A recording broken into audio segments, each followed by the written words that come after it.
আসসালামু আলাইকুম রহমতুল্লাহ। বন্ধুরা, আশা করি সবাই ভালো আছেন। আমার এই নতুন বাইকটি রেজিস্ট্রেশন নাম্বার না পাওয়ার কারণে অনেকদিন চালানো হয় নাই, বন্ধ ছিল। তো বেশ কিছুদিন এখানেই আছে। তো আজকে আমরা দেখার চেষ্টা করব যে প্রায় 15-20 দিন পরে এটা কি অবস্থা।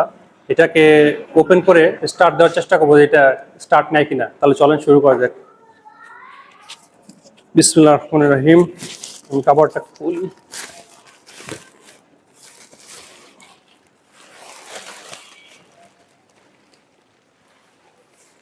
প্রচুর ধুলাবালি জমছে। আপনারা যারা বাইকটা গ্যারেজে রেখে দিবেন বেশ কিছুদিনের জন্য, তারা এরকম কাভার ইউজ করবেন। তো কাভার ইউজ করলে সুবিধা যেটা হবে, আপনার ধুলাবালি আটকাবে, গাড়িটা একটু পরিষ্কার থাকবে। আর একটা বেনিফিট হচ্ছে, বিড়াল যদি থাকে, বিড়ালের যে আঁচড়গুলা বা বিড়ালের নখ দিয়ে যে সিটগুলোর উপরে খামচা খামচি করে, সেই ক্ষেত্রে সিটগুলো নষ্ট হয়ে যায়। তো সেই জিনিসটা হবে না। এই জন্য কাভার ব্যবহার করার চেষ্টা করবেন।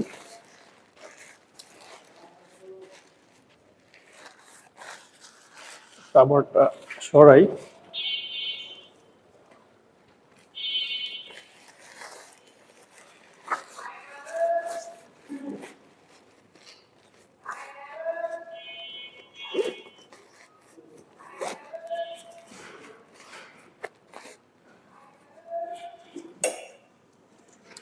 আমার বাইকে সিকিউরিটি সিস্টেম হিসেবে আমি একটি তালা ইউজ করি, যেটা হচ্ছে অ্যাসিড প্রুফ তালা। আমি আপনাদেরকে একটু দেখানোর চেষ্টা করব, দেখা যাচ্ছে কিনা। এটা হচ্ছে একটি তালা যেটা অ্যাসিড প্রুফ, এবং এটার দাম মোটামুটি হাতের নাগালে আছে, 1500 টাকার মধ্যে পেয়ে যাবেন। এটা কিন্তু অনেক হেভি, ভারী, অনেক ওজনওয়ালা একটা তালা। এটার ওজন কত হবে দেখো তো ভাই, এটা ওজন কত হবে? মোটামুটি আধা কেজি, 1 কেজির মতো না? হ্যাঁ, হাফ কেজি, হাফ কেজির মতো ওজন। অনেক ভালো তালাটা। একটা কাজ করবেন, নতুন বাইক কেনার পরে যেরকম গার্ড লাগাই নেবেন। আমি যেদিন এই গার্ডটা লাগাইছি, মানে নতুন বাইক কিনে আসার সময়, ওই দিন সিএনজির সাথে একটা ঘষা লাগছে। গার্ডটা না থাকলে আমার বাইকের সাথে হয়তো লেগে যাইতো, সাইলেন্সার ক্ষতিগ্রস্ত হইতো। এই গার্ডটা থাকার কারণে সাইলেন্সার কিন্তু বেঁচে গেছে।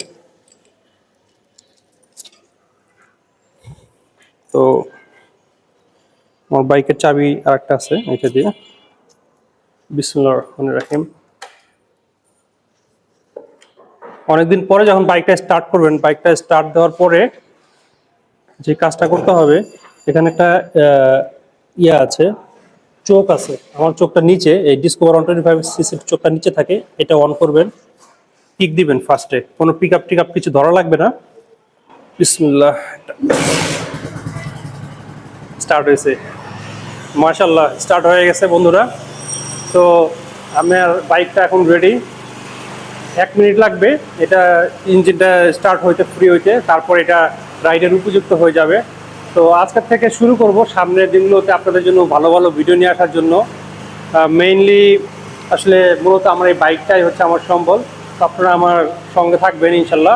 আশা করি দেখা হবে নেক্সট ভিডিওতে। ভালো থাকবেন সবাই, সুস্থ থাকবেন। আসসালামু আলাইকুম।